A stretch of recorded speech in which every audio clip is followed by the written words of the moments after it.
Good evening and welcome to Tucker Carlson Tonight. So if you've been watching the news, you got to give some credit to whichever MSNBC contributor wrote the words to that Joe Biden speech earlier.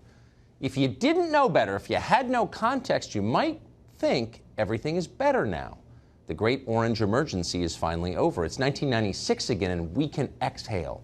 Our democratic norms are on their way back out of Russian cold storage.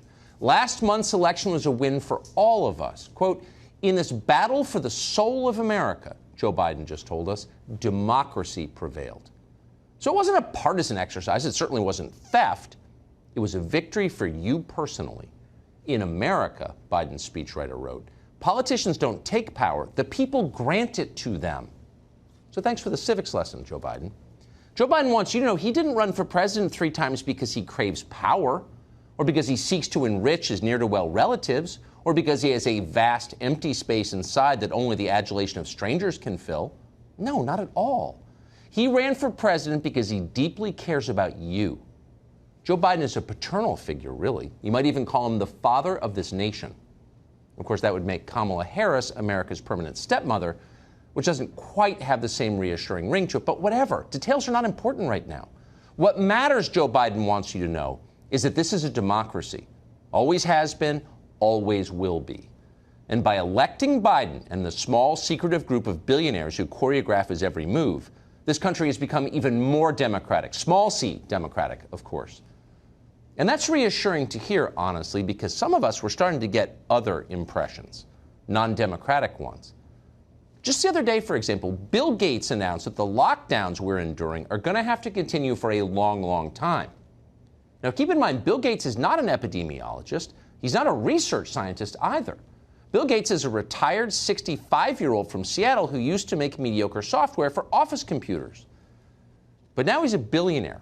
Therefore, Bill Gates gets to decide our national health policy, pretty much the same way retired hedge fund operator Tom Steyer gets to tell you what to think about the weather, or how 78-year-old Mike Bloomberg decides which guns you can buy, or how George Soros can choose your prosecutors, or how Tim Cook of Apple runs our trade policy, or how Mark Zuckerberg of Facebook can keep America's borders open just because he feels like it, but nobody says anything because his friend, fellow billionaire Jeff Bezos, owns Washington, D.C.'s hometown newspaper and may soon buy CNN. That is the democracy Joe Biden is talking about. The kind of democracy in which 11 left-wing billionaires who fund his campaigns run everything. That's the Chinese model of democracy that Joe Biden and his friends so admire. So get used to it, America. It's a new kind of democracy. In China, people in power don't have to answer questions, so neither does Joe Biden. Just last year, a voter brought up the Biden family's corruption during a town hall event, and Joe Biden responded by calling the man fat and challenging him to a push-up contest, just like the Chinese do. Just this Friday, an op-ed in the Wall Street Journal pointed out that Joe Biden's wife, Dr. Jill Biden, isn't actually a real doctor. Sorry, she's not going to be treating your high blood pressure. Dr. Jill Biden has the very same degree as Dr. Bill Cosby does, which is 1 degree from Dr. Pepper. But Joe Biden and his friends didn't want to hear that. We'll tell you how they've responded in just a moment. But before we do, we have some actual journalism to report tonight. On Friday, a reporter with this network, Peter Doocy, tried to get Joe Biden to address a factual issue. His son, Hunter Biden, is now under federal criminal investigation relating to tax fraud stemming from his business deals in China. So here's how the conversation went. Did Hunter Biden commit a crime? Have you spoken to your son, Mr. President-elect? Proud of my son. I am proud of my son, said Joe Biden. If that sounds familiar, there's a reason. That's the same rehearsed non sequitur that the Biden-Harris transition team sent out in a press release last week. And you're not getting any more information than that. Just a minute ago, we heard about how in America, politicians don't take power, the people grant it to them. But it turns out the people granting that power don't get answers. What we do know is that Joe Biden is very proud of his son and his son's federal criminal investigation, and that's all you need to know. So why isn't Joe Biden willing to answer even basic questions about his son's foreign business dealings? The ones where he had lucrative arrangements, very lucrative arrangements, with companies directly tied to the Communist Party of China. Well, possibly it's because Joe Biden himself was directly involved in those deals and has been lying about them. We've been telling you that for more than a month, and now it's obvious. One of Hunter Biden's former business partners, Tony Bobulinski, already presented contemporaneous documentation proving that. The reason the press corps and their allies in Silicon Valley did everything they could to bury that story is that they knew perfectly well that more evidence was coming, and it's arrived. That's evidence that they can't suppress. This weekend, the Daily Caller obtained new evidence, emails from Hunter Biden. Here's one. September 2017. Hunter Biden wrote to his building manager in Georgetown in Washington, D.C., and he wrote this, quote, "Please have keys made available for new office mates, Joe Biden, Jill Biden, Jim Biden, the brother, Gongwang Dong, chairman of CFC emissary." Oh. So the new office mates included the former vice president, his doctor wife, and Gongwang Dong, representing CEFC, the Chinese energy company that, according to emails published by the New York Post, was reserving a 10% equity stake for Joe Biden. The man that Gongwang Dong represented, CEFC's Chairman Yi, has ties to the Chinese military and intelligence services. Apparently, he's since disappeared somewhere in mainland China. But according to an August 2017 email written by Hunter Biden, Chairman Yi also offered Hunter Biden a 3-year, $30 million contract for, quote, introductions alone. To whom? You know whom. His dad, Joe Biden.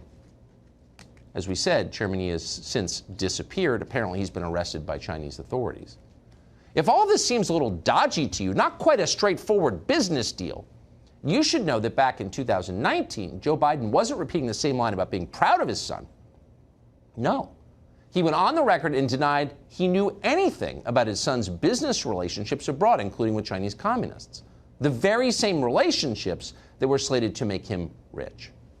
I have never discussed with my son or my brother or anyone else anything having to do with their businesses, period.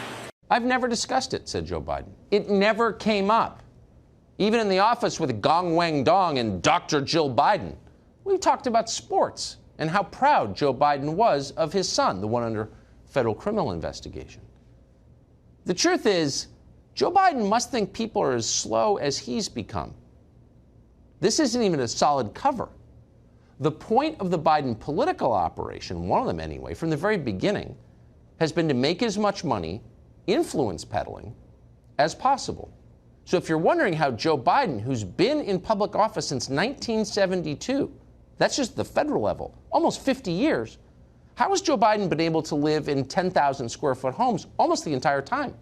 A number of them. How do you do that on a government salary? How did Hunter Biden go from unemployable to rich virtually overnight? Well, you know the answer. They haven't even tried to hide it.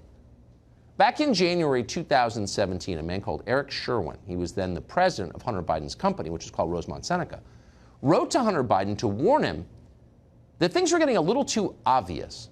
Here's a quote from the email. In 2014, you joined the Burisma board in Ukraine, and we still need to amend your 2014 tax returns to reflect the unreported Burisma income. That is approximately $400,000 extra, so your income in 2014 was closer to $1,247,328, end quote.